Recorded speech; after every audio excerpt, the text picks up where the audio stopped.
এখানে 6 পিস দিয়েছে, অসাধারণ লেগেছে কিন্তু চিকেন মোমোটা খেতে, অসাধারণ, সত্যি ফ্রেশও ছিল আর দারুণ জুসিও ছিল, ভেতরে স্টাফিংও ঠিকঠাক। 60 টাকা দাম নিয়েছে, যেখানে 6 পিস এরকম সাইজের মোমো ছিল আর ফ্রেশনেস ভেতরে একদম ঠিকঠাক, চিকেনের স্টাফিংও ঠিকঠাক।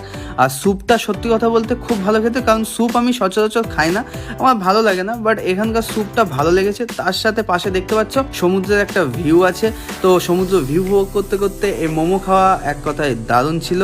দেন আমরা ট্রাই করেছিলাম Afghani chicken tandoori. At first এটা তো দেখে ভেবেছিলাম যে অসাধারণ খেতে লাগবে, বাট মুখে দেওয়ার সাথে সাথে পুরো মুডটাই বিগড়ে গেল। মানে ওপরেরটা মানে মনে হচ্ছে যেন একদম ভাই পুড়িয়ে ফেলেছে, ভেতরটা কাঁচা, শুধু উপরটা মনে হচ্ছে যেন কয়লা দিয়ে পুড়িয়েছে, এটা ছাড়া কিছুই না। মানে ভেতরটা দেখেই বুঝতে পারবে যে ওটা দেখেই বোঝা যাচ্ছে ওটা অনেক দিনের ভাই চিকেন। ভেতরটা একদমই কাঁচা আর ওপরটা পুরো পুড়িয়ে ফেলেছে, যার জন্য একটা স্মোকি ফ্লেভার আসছে চিকেনটা থেকে, এছাড়া